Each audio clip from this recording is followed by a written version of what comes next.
미국의 수도 워싱턴에서 전해드리는 킴스TV 왓더 뉴스입니다. 새해가 시작된 지도 어느덧 반개월이 훌쩍 넘었습니다. 연초에 계획했던 일들은 잘 이루어 나가고 계신가요?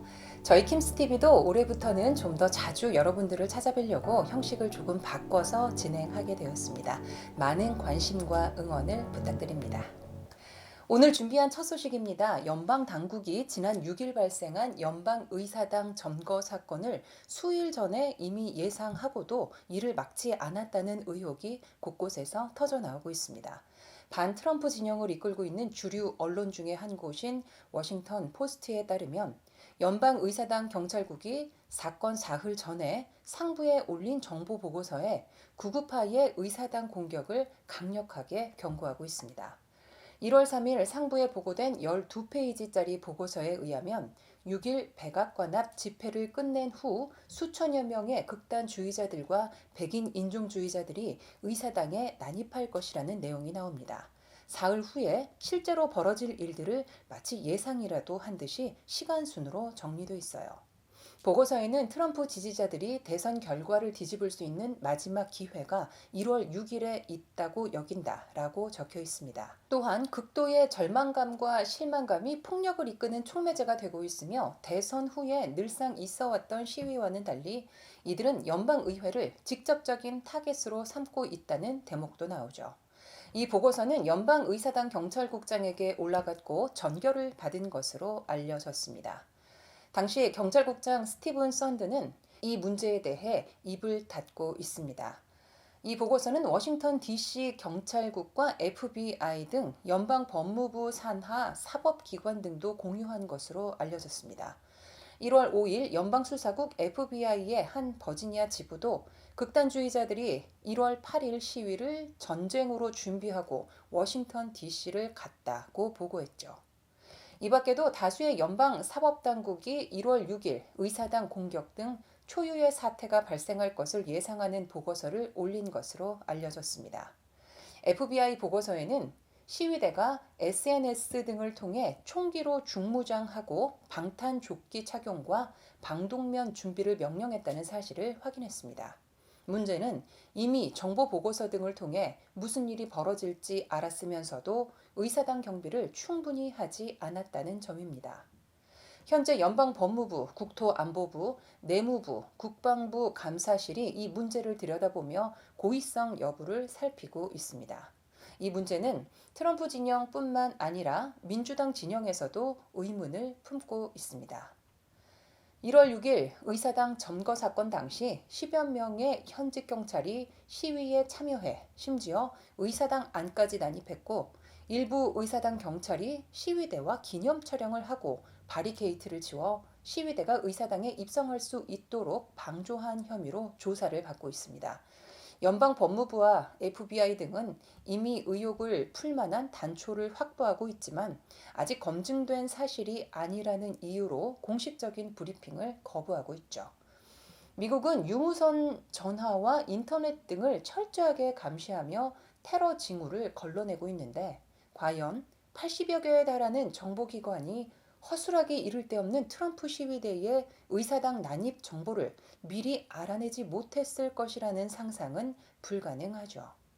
미국의 통신 도감청 능력은 아직 제대로 알려진 적은 없지만 전 세계의 모든 인터넷과 전화 같은 유선 광대역 통신망은 물론이고 주파수에 의한 무선 통신망까지 이곳 워싱턴 DC와 매우 가까운 국가정보국 NSA 도감청 시스템으로 모두 걸러낸다는 사실은 널리 알려져 있습니다.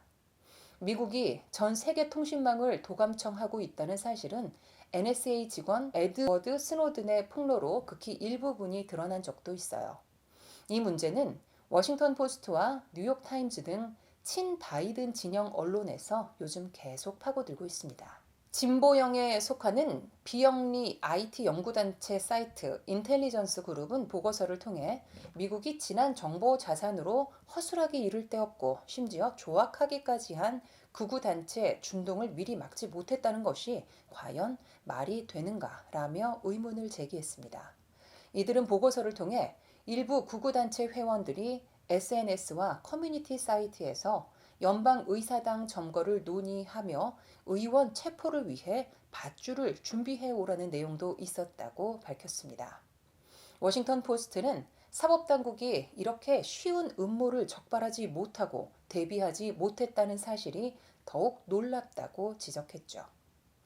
워싱턴 포스트는 의사당 점거는 온라인에서 미리 계획된 것이었고 트럼프 대통령 지지자들은 지금 그 다음 단계를 도모하고 있다고 밝혔습니다. 연방정부 산하 정보기관이 연간 890억 달러의 예산을 쓰면서 이러한 사태를 미연에 막지 못했다는 사실을 납득하려면 좀 더 긴 시간이 필요할 듯합니다. 워싱턴 DC 경찰과 주 방위군이 이번 사건을 놓고 책임 공방을 벌이고 있다는 점도 의혹을 증폭시키고 있는데요. 워싱턴 DC 경찰국은 주 방위군 숫자가 적고 무장도 제대로 하지 않았을 뿐더러 의사당에서 멀리 주둔하고 있어 큰 도움이 되지 않았다고 밝혔습니다.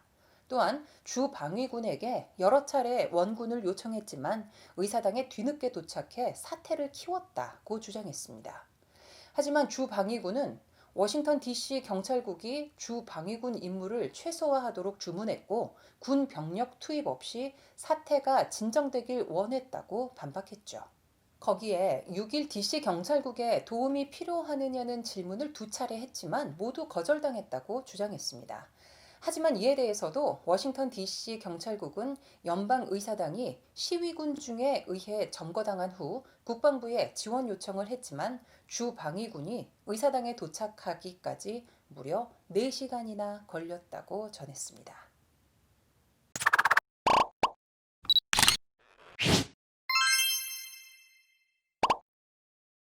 저희 워싱턴 킴스 TV는 앞으로 4년 후 다시 치러질 미국 대선을 지금부터 분석하는 시간을 가지려고 합니다. 일명 2024년 미국 대선 프로젝트 지금부터 시작합니다. 미국도 한국과 마찬가지로 대선 후보 공약은 당선과 함께 잊혀지죠. 4년 후에 그 공약을 잘 지켰는지 검토해보는 작업도 중요한데 트럼프 공약은 사실 지켜질 수 없는 일방적인 주장이 줄을 이뤘기 때문에 이제는 들을 수 없게 된 트럼프의 5가지 주장에 대해 얘기해 보려 합니다. 미국을 다시 위대하게 만들겠다. 불법 체류자를 모두 추방하겠다. 중산층과 저소득층의 세금을 깎아주겠다. 수백만 개의 일자리를 만들겠다 등의 공약을 제시했는데 이 공약을 바라보는 관점에 따라서는 100% 지킨 것이 되기도 하고 아니기도 합니다. 사실상 검증이 불가능한 공약이 줄을 이뤘는데 이러한 공약은 공약 자체보다는 공약의 외연을 둘러싸고 있는 다소 황당한 화려하고 과장된 화법으로 이야기하는 레토릭들이죠. 트럼프가 자신의 지지자 결집을 위해 사용했던 것은 검증이 가능한 공약이 아니라 검증이 불가능한 것들이었죠. 트럼프의 공약이 그의 허풍 속에 녹아있기 때문에 이 공약을 지키고 말고의 문제가 아니라 이제 그의 말을 추억 속으로 떠나보낸 홀가분함과 아쉬움이 교차하는 요즘입니다. 트럼프가 했던 이제는 더 이상 들을 수 없는 첫 번째 말은 나는 정말 똑똑하다입니다. 그는 수시로 나는 정말 똑똑한 사람이라고 말했습니다. 그러나 상대방을 공격할 때 나는 IQ가 가장 높은 사람 중에 하나이기 때문에 당신이 멍청하게 굴더라도 당신의 잘못은 아니다 라고 비꼬기도 했죠. 결정적으로 그는 최고 명문대학을 나왔기 때문에 자신의 똑똑함을 증명한다고 말했어요. 똑똑함의 기준은 다분히 주관적이기 때문에 판가름하기는 어렵지만 트럼프는 자신의 학력을 그 증거로 내세웁니다. 트럼프는 아이비 리그 중에 하나인 펜실베니아 대학 와튼 스쿨을 나왔어요. 이 대학이 미국 유수의 명문 대학인 건 확실하지만 그가 나온 와튼 스쿨은 미국 최고의 경영대학원 MBA 와튼 스쿨이 아니라 학부과정의 와튼 스쿨이죠. MBA만큼의 명성을 지니고 있지는 않습니다. 게다가 그는 편입생이었어요. 그는 원래 포드엠 대학을 2년 다니다가 펜실베니아 대학으로 편입했는데 이 대학은 US 뉴스 앤 월드 리포트 랭킹 66위를 차지하고 있습니다. 전기작가 그웬다 블레어는 지난 2001년 그의 저서 더 트럼프를 통해 트럼프의 포드햄 대학 성적은 그리 좋지 않았지만 트럼프 큰형의 고교 동창이었던 펜실베니아 대학 입학처 직원과의 인터뷰를 통과했다고 밝혔습니다. 수많은 언론이 트럼프를 펜실베니아 대학 수석 졸업자로 보도했는데 트럼프가 직접 한 말을 적은 것인지는 불분명하죠.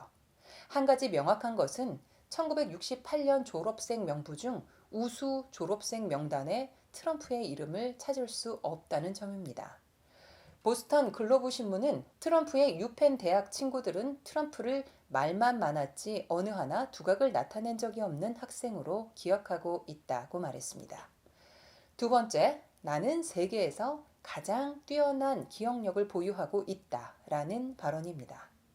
그는 2015년 10월 나는 세계에서 가장 뛰어난 기억력을 지니고 있다면서 9.11 테러 직후 수천 명의 뉴저지주 무슬림들이 기뻐하는 장면을 TV를 통해 똑똑히 봤다고 증언했어요. 하지만 이 말은 워싱턴 포스트가 선정한 2015년 최고의 거짓말로 꼽혔습니다. 9.11 테러를 전후해 전 세계 TV 뉴스 중에서 유일하게 환호하는 장면이 나온 것은 이스라엘 점령지 팔레스타인에서 포착된 67명의 무슬림 전사가 전부였습니다. 뉴저지주가 아니라 팔레스타인이고 수천 명이 아니라 67명이었죠. 세 번째, 나는 돈이 많다는 말입니다. 그는 돈이 많다는 것을 자랑하며 나는 내 순자산 규모를 자랑스럽게 여긴다. 나는 놀라운 일을 해냈다고 주장합니다. 그는 순자산 규모가 100억 불 이상이라고 말하지만 대부분의 전문가들은 지나치게 과장했다고 말하죠. 블룸버그 통신은 92페이지짜리 보고서를 통해 트럼프의 순자산 규모는 29억 불 정도라고 밝혔습니다. 그는 놀라운 일을 해냈다며 자신의 자수성가를 뽐냈지만 이 역시 의문입니다. 그는 1974년 아버지로부터 4천만 불을 상속받았으며 지난 1978년 경제주간지 비즈니스 위크에 따르면 이미 1억 불의 부를 지니고 있었죠. 이 자산을 부동산이 아닌 S&P 500 지수에 근거한 주식 인덱스 펀드에 투자했다면 현재 그의 자산은 29억 불이 아닌 60억 불로 불어났을 것입니다. 그리 놀랄만한 일을 한 게 아닌 거죠. 전 세계 2위 부자인 투자의 달인 워런 버핏도 지난 1974년 순자산이 4천만 불에 불과했지만 지금은 670억 불로 불어났습니다. 트럼프가 주식이 아닌 부동산에 집착했다는 점 자체가 매우 어리석었던 셈이죠.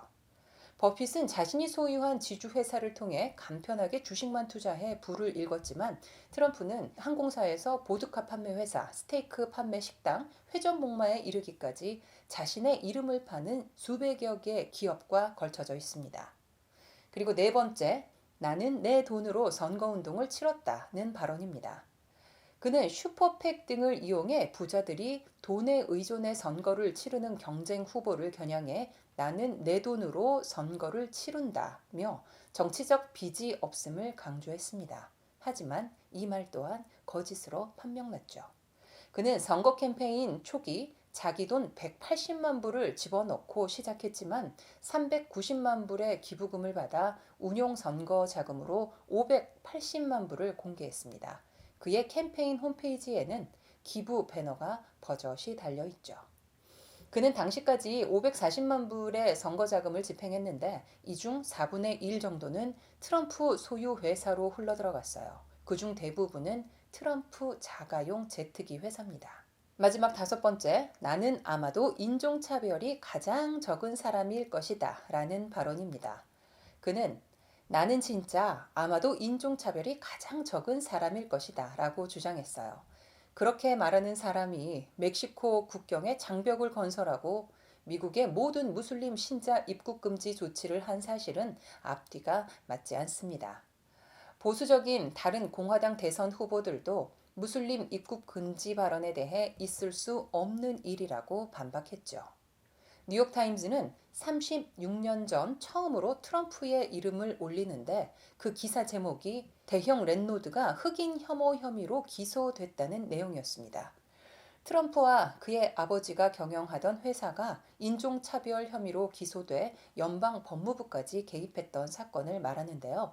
1989년 뉴욕시 센트럴 공원에서 조깅하던 백인 여성이 5명의 흑인과 라티노 청소년에 의해 폭행당한 사건이 발생하자 트럼프는 신문 전면 광고를 통해 모든 연령대의 범죄자에게 사형 선고를 내려야 한다고 주장했습니다.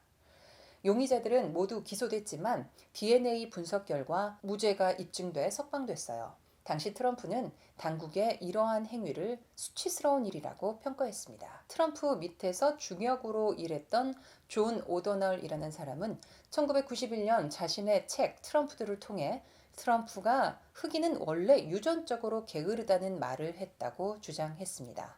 또한 흑인들이 내 돈을 가져가는 게 너무 싫다고 말했다고 밝혔죠. 트럼프가 유색인종만 싫어하는 것은 아니에요. 그는 작년 12월 공화당 유태인 연합회 연설을 통해 나는 당신들과 같은 협상가인데 당신들이 나를 지지하지 않는 이유를 알고 있다며 내가 당신들의 돈을 원하지 않기 때문에 나를 지지하지 않는 것이라고 밝혀 유태인들로부터 역풍을 맞은 바 있습니다. 그는 심지어 일자리 시장에서 학력이 높은 흑인이 학력이 높은 백인에 비해 월등하게 유리하다면서 내가 만약 지금 커리어를 시작한다면 학력이 높은 흑인이 되고 싶을 것이다. 그들에게는 혜택이 너무 많기 때문이다. 라고 밝혀 물의를 빚기도 했습니다. 트럼프는 무엇보다도 멕시코 이민자들이 미국의 마약과 강간 범죄 같은 수많은 범죄를 끌어들이고 있다고 비난한 바 있는데 그 다음 마지막 말은 아직 알려지지 않고 있습니다. 다만 그는 내가 생각하기로 몇몇 멕시코 사람들은 좋은 사람들이다고 덧붙였죠. 그에게 대부분의 유색 인종 이미지는 엉망인 셈입니다. 왓더 뉴스 오늘은 여기까지고요. 다음 영상으로 다시 찾아오겠습니다. 좋은 날 되세요.